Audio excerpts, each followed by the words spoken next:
Bonjour. Bonjour.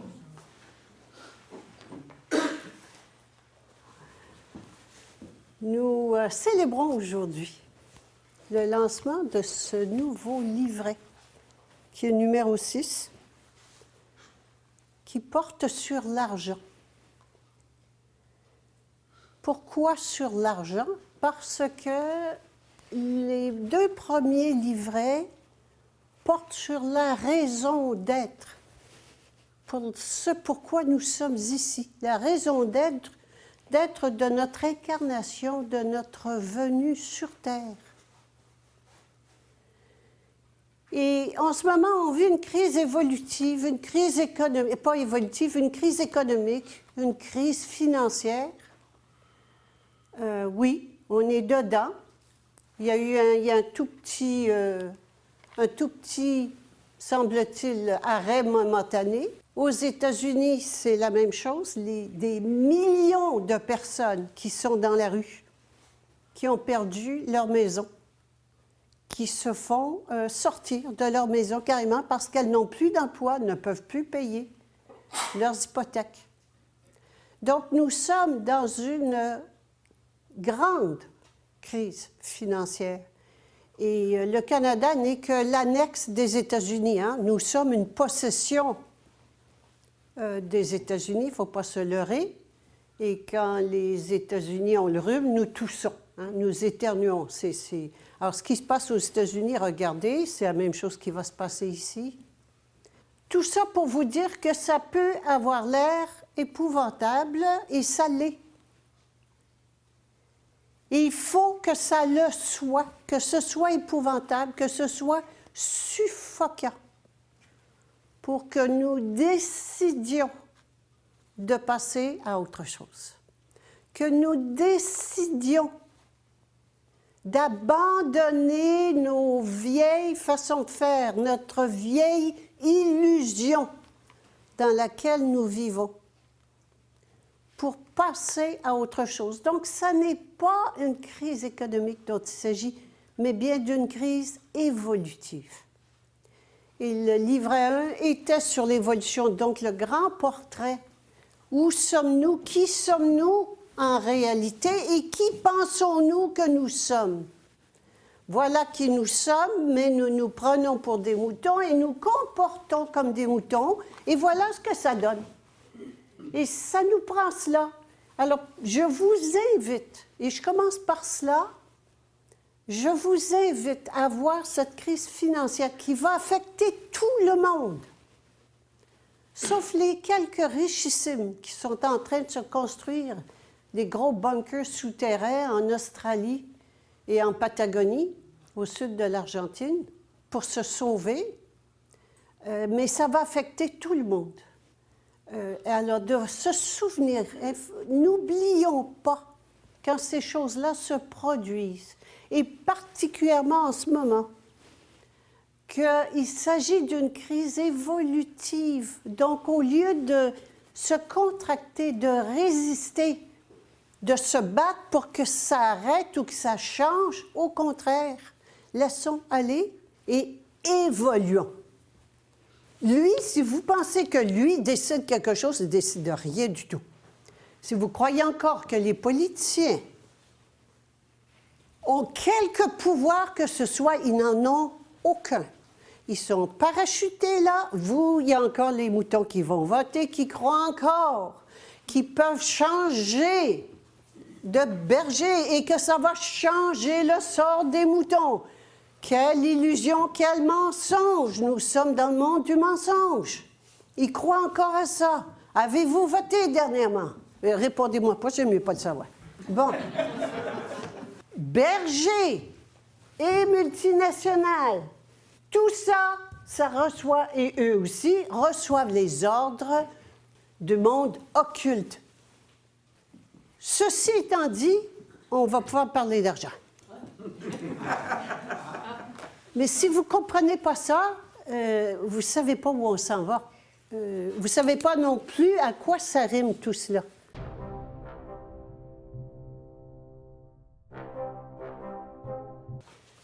On va... il y a 5 Je prends toujours une main parce qu'il y a 5 personnages concernés dans l'argent. Il y a d'abord, c'est comme une main avec le pouce. Hein? Alors, le pouce, c'est le gouvernement, le secteur public. Puis les autres doigts, c'est quoi? Bien, c'est les banques, c'est le secteur privé. Hein? Les autres, c'est le secteur privé. Alors, vous avez d'abord les banques, les assurances, les placements, les multinationales. Tout tient là-dedans.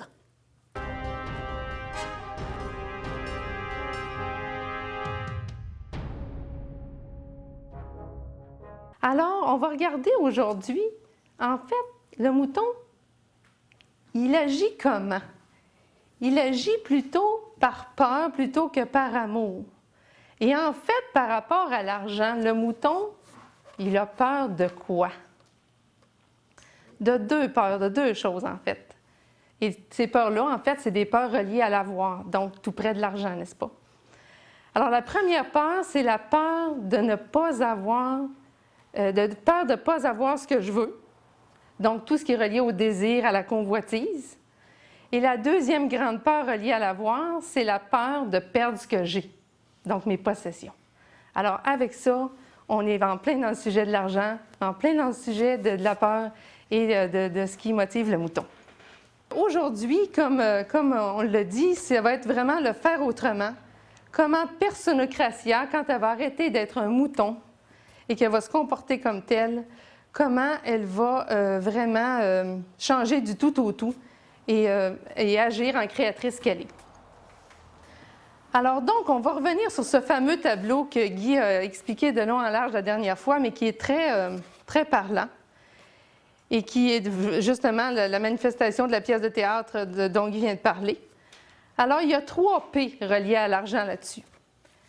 Alors, le premier P relié au mouton ici, c'est le peuple, le secteur public, le gouvernement, le bon berger, le bon pasteur. Et le loup correspond au secteur privé, qui correspond aux banques et aux multinationales. Alors, quand vous regardez ce triangle-là, qui est-ce que vous pensez qui va changer? Avez-vous une petite idée? Qui peut changer là-dedans? Le mouton. Il y en a qui connaissent déjà la réponse. Ben oui, parce que imaginez-vous bien que ce soit les banques, les multinationales ou le gouvernement, ils ont plein de privilèges et ce n'est pas eux qui vont changer. Ils ne lâcheront pas comme ça leur pouvoir et leurs privilèges, c'est sûr. Donc, la seule personne qui peut changer, c'est le mouton, l'individu ou la citoyenne. Alors, c'est d'elle, c'est de nous-mêmes, donc on va parler aujourd'hui, on va s'amuser à faire autrement. Et puis, je voulais juste vous dire aussi que ce qui est un gros morceau là-dedans, c'est que la citoyenne, le mouton, c'est elle qui produit, qui fait quelque chose dans le système. Parce qu'en fait, le gouvernement, les multinationales, les banques, ils ne créent rien. Ce n'est pas elles qui font la richesse, qui produisent les choses. C'est nous, les citoyennes. Alors, les deux autres, elles sont vraiment reliées à nous parce qu'elles nous vampirisent puis elles vivent à nos dépens, en fait, autant le gouvernement que les banques et les multinationales. Ça fait que c'est vraiment à nous de changer. Alors, comment se fait-il que le mouton, si c'est lui qui produit, puis qui travaille, puis qui fournit l'énergie, donc qui gagne l'argent, comment se fait-il qu'il soit pauvre, en fait? Bien, comme Guy l'a bien décrit dans le livre que Diable, c'est Jennifer Sutter et qu'on a repris dans le livret sur l'argent, c'est parce qu'il laisse aller son argent par 5 fuites. Et les voici, donc on va les revoir en détail aujourd'hui. Alors, la première fuite, c'est vraiment par le gouvernement qui correspond au secteur public, le fameux berger dont je vous ai parlé ici. C'est le gros morceau, ça. Après ça, le deuxième doigt de la main, donc l'index, correspond aux banques. Le troisième doigt de la main correspond au majeur, donc aux assurances. Le quatrième doigt de la main correspond à l'annulaire, au placement. Et le cinquième doigt, qui est l'auriculaire, en fait, correspond aux multinationales. Alors, juste pour vous donner une idée, donc tous ces 4 doigts-là ici correspondent au système privé, ici au loup, donc banques et multinationales, comme je vous disais. Donc, ces 3 doigts-là sont reliés au secteur économie-finance et le 5e doigt, en fait, celui des multinationales, est relié au secteur industrie-commerce. Donc, le fameux pouce. On commence par lui. Comme je vous disais, ce n'est pas le moindre. Alors, le pouce, comme vous le voyez dans une main ici, le pouce, c'est lui qui permet la préhension. C'est lui qui permet aux 4 autres de fonctionner. Donc, c'est vraiment le plus important. Et c'est le nœud de la guerre, même s'il n'y a pas de guerre en réalité, mais c'est quand même le nœud est là.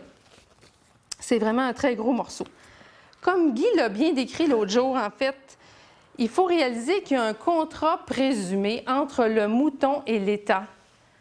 Et ce contrat-là, en fait, c'est un échange qui est un contrat qui est loin d'être clair, mais c'est un échange, en fait, que l'État ou le gouvernement nous concède des droits et des privilèges en échange du fait qu'on a des devoirs et des obligations. Donc, première chose à faire pour faire de l'ordre dans ma vie, c'est de devoir faire mon bilan personnel.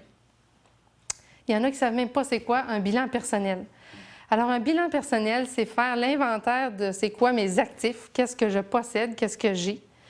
Et quel est l'inventaire aussi, ou quelles sont mes dettes, mes passifs. Des genres d'exemples d'actifs, ben, c'est comme j'ai une maison, j'ai une auto, j'ai 20 000 en banque, là, je n'ai plus à la banque, je l'ai dans mes poches, je l'ai en espèces, mais enfin, j'ai des espèces, j'ai des points jeux, j'ai en tout cas faire l'inventaire de ce que je possède qui a de la valeur. Et après ça, les passifs, bien, l'exemple de passif, est-ce que j'ai une hypothèque sur ma maison? Parce que tantôt, je peux avoir dit, j'ai une maison qui vaut 200 000, mais j'avais oublié de penser que j'en devais 150 à la banque ou à quelqu'un. Donc, il faut que je le mette dans mon passif aussi. Alors, qu'est-ce que je dois, puis à qui? Donc, une fois que j'ai fait mes 2 colonnes, là, je regarde la quantité de plus puis de moins, puis je fais le plus moins le moins. Et là, j'ai mon bilan. Alors là, bon, qu'est-ce qu'il y a à faire? Alors, si je ressors avec un bilan positif, qu'est-ce que je fais pour faire l'ordre dans ma vie? Alors, premièrement, si j'ai un bilan positif, payer toutes mes dettes. Parce que souvent, j'ai un bilan positif, mais j'ai des placements, mais je n'ai pas réglé des dettes parce que le système nous fait croire que c'est plus payant d'avoir des placements à haut rendement puis de ne pas payer son hypothèque qui ne demande pas beaucoup d'intérêt. Ça, c'est pour continuer à faire fonctionner le système et à nous garder dans l'esclavage. Mais c'est faux, ça. Et de toute façon, faux ou vrai, c'est pas ça qui est important. Si je veux sortir de l'esclavage des banques, je sors, et puis des placements, comme j'ai dit tout à l'heure, je règle tout ça. Alors, que ce soit payant ou pas, c'est pas une question, je règle mes dettes.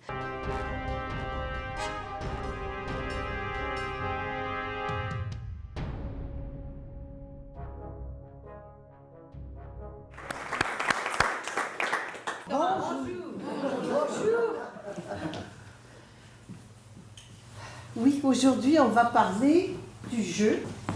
Écoutez, moi, je l'ai amené ici avec moi aujourd'hui. Ma souveraine. Je ne peux pas concevoir que je sois souveraine et que je la fasse. C'est pas là. L'autre côté. Je la regardais. Que je la fasse d'une souveraine étrangère. Et pourquoi est-elle là? Parce qu'elle a conquis le pays et que je suis son esclave. J'ai beaucoup de mal avec ça. Je ne sais pas si vous en avez. Si vous n'en avez pas, il serait temps que vous en ayez. Alors aujourd'hui, on va voir comment créer sa monnaie. C'est absolument impensable de faire autrement, de ne pas le faire. Nous sommes des créatrices et nous n'avons qu'à créer notre monnaie plutôt qu'utiliser la monnaie de quelqu'un d'autre. Nous avons la chance d'avoir une experte avec nous, Mado, qui a rédigé tout le document qui se trouve sur l'Internet, à personocratia.com, qui a démarré dans sa région un jeu qui est extrêmement actif depuis des années, qui forme toutes les nouvelles personnes qui arrivent et qui veulent apprendre comment ça marche. Alors, nous avons l'experte avec nous C'est une grande chance. Merci beaucoup, Mado. Je te cède la parole. Merci.